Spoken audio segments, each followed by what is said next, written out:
جو بڑی طاقتیں ہیں جنہوں نے انٹرنیشنل لا کو تخلیق کیا ہے، جو ہمیں ہیومن رائٹس کا درس دیتے ہیں اور جن کی ہیومن رائٹس ہمیں پڑھائی جاتی ہے، یہ ان کا جرم ہے، یہ ان کا جرم ہے، اور اس جرم کے اوپر وہ ابھی تک قائم ہیں اور اس جرم کو ابھی تک وہ پروٹیکٹ کر رہے ہیں۔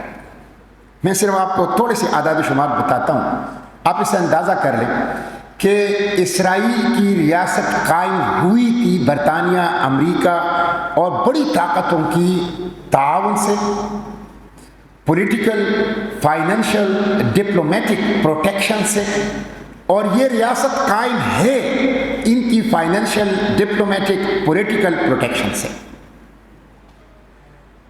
ابھی تک اقوام متحدہ میں امریکہ نے 82 ٹائم ویٹو کا حق استعمال کیا ہے۔ ٹوٹل ویٹو کا حق جو امریکہ نے استعمال کیا ہے 82 ٹائمز۔ آپ کو پتہ ہے اس 82 ٹائم میں انہوں نے اسرائیل کے لیے یہ حق کتنی مرتبہ استعمال کیا ہے؟ 46 ٹائم۔ 82 مرتبہ ویٹو کا حق امریکہ نے استعمال کیا ہے، جس میں 40 مرتبہ یہ حق صرف اسرائیل کے لیے استعمال۔ برطانیہ نے اب تک 29 مرتبہ ویٹو کا حق استعمال کیا ہے، جس میں 13 مرتبہ یہ حق اسرائیل کے لیے استعمال۔ فرانس نے 18 مرتبہ یہ حق استعمال کیا ہے، جس میں 11 مرتبہ یہ حق فرانس نے اسرائیل کے لیے استعمال کیا ہے۔ تو یہ وہ قوتیں اور طاقتیں ہیں کہ جن کے ڈبل سٹینڈرڈ ہیں، جو انٹرنیشنل لا کی تعلیم دیتے ہیں، جو یونائٹڈ نیشن کے اندر بیٹھ کے بشری حقوق کا درس دیتے ہیں، وہ خود اس وقت دنیا کے اندر بہت بڑے جرم کا باعث بن رہے ہیں اور اس کو پروٹیکشن دے رہے ہیں۔ اس وقت جو اسرائیل اسلحہ استعمال کر رہا ہے اس کا 70% اسلحہ وہ یورپ اور امریکہ سے آتا ہے۔ ابھی ریسنٹلی اگر اسٹوڈنٹس آپ لوگوں کی نظر ہو، $26 بلین کی امداد امریکہ نے دی، اور اس میں انہوں نے بریک اپ کیا ہے کہ $26 بلین میں کتنے کس پہ خرچ ہوں گے۔ اس میں $24 بلین صرف ملٹری ہارڈ ویئر سے، جیٹ جہاز کے لیے اتنا، ٹینکوں کے لیے اتنا، میزائلوں کے لیے اتنا، گولہ بارود ایمونیشن کے لیے اتنا۔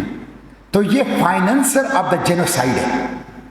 یہ جو بڑی طاقتیں ہیں جس کو P5 کہتے ہیں، پرماننٹ 5 یونائٹڈ نیشن کے اندر، روس کے علاوہ، یہ اس جینوسائیڈ کے فائننسر ہیں، سپلائی آف آرمز کرتے ہیں، ڈپلومیٹک پروٹیکشن دے رہے ہیں۔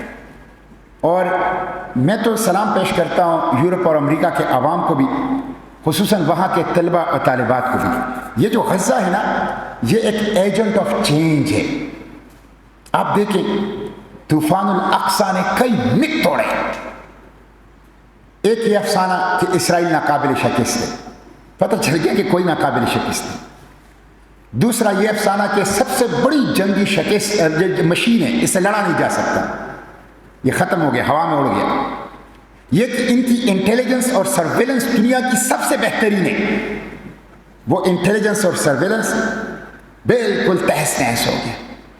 یہ جو ان کے پاس ہوتا تھا رائٹ آف سیلف ڈیفینس، جس سے یہ کرائمز کرتے تھے، ختم ہو گیا۔ یہ جو ہولوکاسٹ کی کارڈ استعمال کرتے تھے، ختم ہو گیا۔ یہ جو اینٹی سیمیٹزم کا کارڈ استعمال کرتے تھے، ختم ہو گیا۔ یہ غزہ نے کیا۔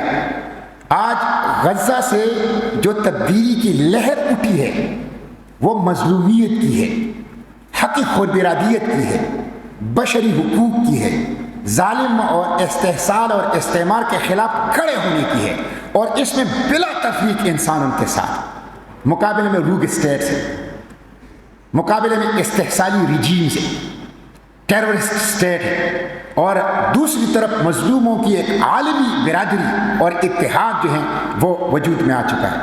آپ دیکھ لیں یو ایس کانگریس اور سینٹ میں یہ جو کفایہ ہے یہ جا رہا ہے، یہ تبدیلی کے ایک نشان بن گئی ہے، اور وہاں پارلیمنٹیرینز کو تھریٹس مل رہے ہیں کہ آپ کی پارلیمنٹ کی رکنیت سسپینڈ کی جا سکتی ہے اگر آپ اس کے ساتھ پارلیمنٹ آئیں۔ کل میں ایک تصویر دیکھ رہا تھا تو مشیگن یونیورسٹی کی، وہاں پہ کانوکیشن فلسطین کانفرنس بن گئی.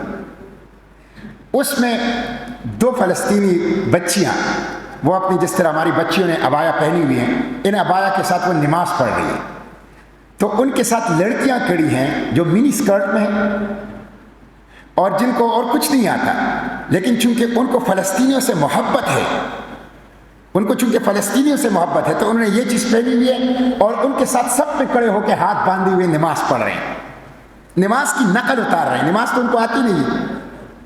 یہ ہے چینج، یہ ہے وہ تبدیلی جو کہ فلسطینیوں کے خون نے پوری دنیا کے اندر وہ پیدا کر دی ہے، برپا کر دی ہے.